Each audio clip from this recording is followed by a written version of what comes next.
Salam sepak bola, teman-teman netizen atau warganet yang saya hormati semuanya. Welcome back ke konten terbaru dari channel YouTube Triple B. Dan di konten terbaru hari ini, sesuai dengan janji saya kemarin, saya ingin memberikan preview dari pertandingan Timnas Indonesia versus Arab Saudi yang merupakan pertandingan pertama bagi masing-masing tim di round 3 babak kualifikasi Piala Dunia tahun 2026 zona Asia yang akan dimainkan hari Jumat dini hari nanti mulai pukul 1.00 waktu Indonesia Barat.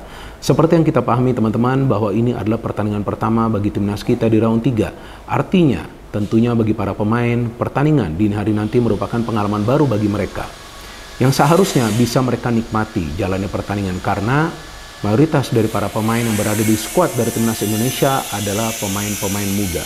Bahkan di pertandingan terakhir timnas Indonesia di round 2 lawan Filipina, usia rata under starting lineup timnas kita adalah 23 tahun 7 bulan. Dan banyak sekali pemain-pemain muda yang bermain sebagai starter.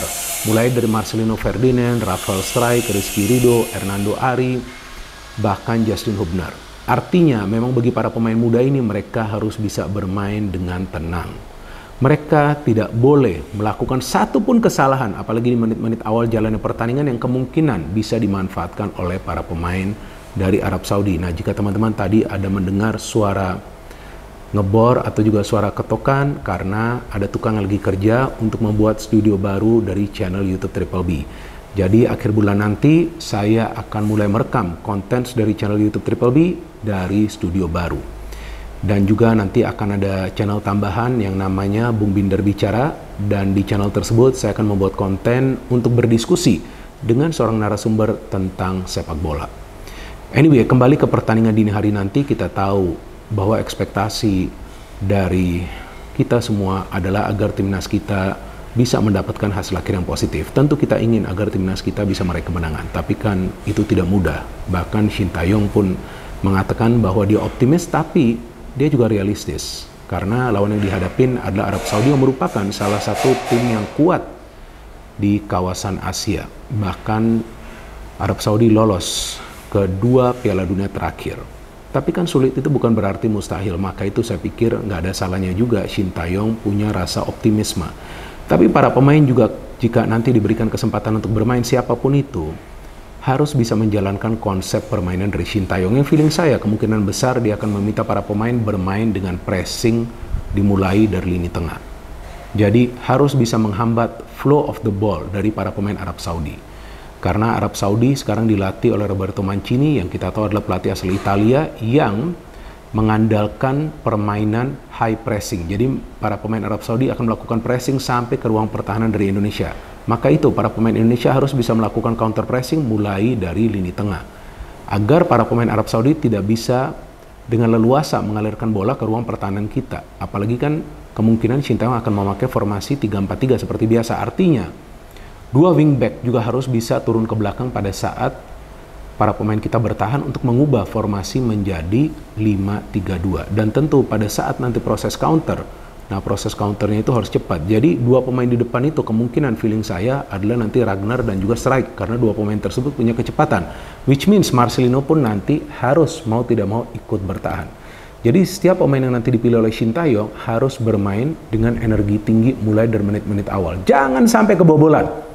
Jangan sampai kebobolan di 20 menit awal jalannya pertandingan ini. Kalau bisa babak pertama pun menyelesaikan babak pertama tanpa kemasukan 1 gol. Ya kalau bisa kita unggul. Siapa sih di antara kita yang nggak mau Indonesia unggul dan meraih kemenangan? Tapi ya seperti yang tadi saya katakan, ini bukan pertandingan yang mudah bagi para pemain kita yang kita tahu baru pertama kali mereka akan bermain di round 3 ini. Jadi baru pertama kali mereka akan bermain di level tertinggi sepak bola Asia. Meskipun sekarang ini timnas kita akan bermain untuk lolos ke Piala Dunia, bukan untuk lolos ke Piala Asia loh. Jadi ini sekarang sudah beda levelnya nih. Maka itu kan di konten sebelumnya juga saya mengatakan bahwa timnas kita akan mulai bersaing di level dunia. Mulai bersaing bukan artinya sudah bisa masuk ke level dunia, enggak. Sama seperti yang sebelumnya ya, sudah cukup lama saya katakan bahwa timnas kita sudah mulai bersaing di level Asia, tapi memang belum bisa bersaing secara baik. Karena kan di Piala Asia Senior lalu pun kan timnas senior ya, saya mengatakan tentang timnas senior, bukan timnas U23. Timnas senior kita kan kalah ya, lawan Jepang, lawan Irak, kemudian lawan Australia, meskipun hanya bisa menang 1 kali lawan Vietnam, tapi oke, permainannya tidak buruk, bermain dengan perlawanan. Artinya tidak lembek para pemain kita. Itu juga yang kita harapkan nanti para pemain kita menunjukkan di pertandingan lawan Arab Saudi. Dan kita tahu bahwa para pemain Arab Saudi mayoritas bermain di liga domestik mereka, tapi liga domestik Arab Saudi sekarang kan sudah berkembang jauh lebih baik. Karena hadirnya banyak pemain kelas dunia yang tentunya juga mentransfer ilmu mereka kepada para pemain Arab Saudi. Dan permainan Arab Saudi yang sekarang tidak seperti yang mereka tunjukkan di Piala Dunia lalu. Karena di Piala Dunia lalu setelah mereka bermain pragmatis lawan Argentina dan meraih kemenangan, kemudian mereka berani bermain terbuka lawan Polandia dan Meksiko sehingga mereka kalah dan gagal lolos dari fase grup. Maka itu Roberto Mancini dikontrak untuk membuat permainan dari Arab Saudi itu lebih solid dalam ball possession dan juga pressing agar mereka tidak banyak kemasukan gol. Dan memang terlihat sekarang Arab Saudi adalah tim yang sebetulnya tidak begitu produktif, tapi bisa lebih banyak mendapatkan hasil akhir yang positif. Dan memang mereka tidak selalu meraih kemenangan, tapi mereka sulit dikalahkan. Nah, artinya bagi para pemain kita yang penting juga nanti di pertandingan dini hari nanti bisa juga ada melakukan upaya-upaya untuk counter attack dengan cepat, karena sebetulnya para pemain Arab Saudi dalam transisi negatif itu lamban. Ya, inilah yang saya pelajari dari pertandingan-pertandingan Arab Saudi. Jadi jika para pemain kita terpancing, ya coba untuk melakukan man marking, ya nanti pasti akan ada pemain lain yang muncul dari second line dari Arab Saudi. Artinya para pemain kita harus fokus. Bukan saja dengan pemain Arab Saudi yang menguasai bola, tapi juga dengan pemain dari Arab Saudi yang akan melakukan pergerakan tanpa bola. Dan saya feeling para pemain kita akan bermain rapat dan padat mulai dari lini tengah untuk juga menyulitkan para pemain Arab Saudi untuk bisa dengan cepat membangun serangan agar mereka lebih banyak bermain di area pertahanan mereka sendiri.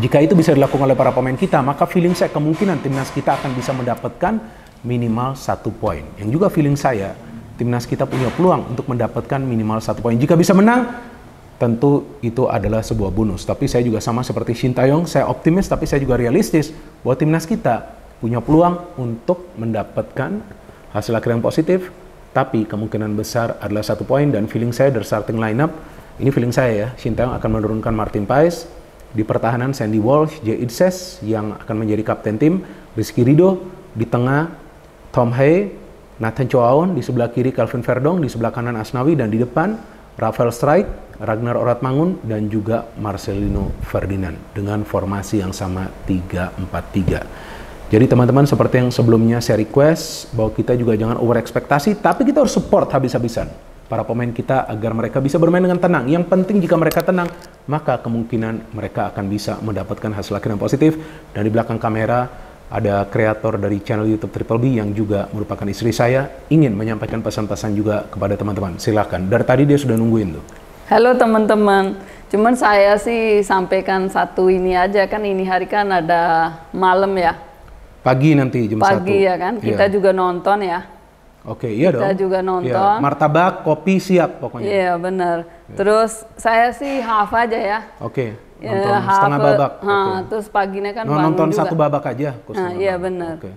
Jadi terus, nanti kan paginya bangun. Enggak, kapan you mau masuk sini on frame? Ini kan orang pada ini tanya. lagi ketok-ketok kan. Oh iya, nanti di studio baru ya. Nanti lah, jadi biar baru dan aja ya kan. akan ada giveaway, Semuanya, sabar aja. Jadi nanti di studio baru. Ayo dong, ini teman-teman videonya viral kan, jadi sampai ke pemain atau Sinta ya, biar analisa Bung Binder gitu. Ya. Gimana mainnya, gimana apa. Sebenarnya permainan sudah bagus, cuman kadang-kadang kesalahan itu saja sih yang harus dikurangi. Tapi kita doain ya, jangan bilang harus menang. Ada jangan yang kasih pressure. 50% orang gitu ya kan, tapi gak apa-apa lah, kita doain dulu. Ya kita doa lah. Doain. Oke, udah prediksi? Prediksi saya sih sama Indonesia. Apa? Kan Indonesia draw. Yang enggak draw atau menang lah. Menang loh. Saya maunya, saya juga kayak teman-teman. Maunya menang. Nah, tapi saya gak mau buka gitu. Oh, nggak mau komen-komen di mana-mana. Kan hanya harapan negara dalam hati. Negara kita jadi betul, gitu. Betul. Okay. Waktu saya udah tinggal di sini, saya support Indonesia lah. Oke, itu saja teman-teman yang bisa kita sampaikan. Jadi kita tunggu saja pertandingan dini hari nanti. Sebetulnya saya ingin live reaction tapi tidak memungkinkan karena dini hari mungkin nanti yang lawan Australia saya akan membuat live reaction bersama juga dengan Jas. No hate, no politics, only football. Salam sepak bola. Sepak bola.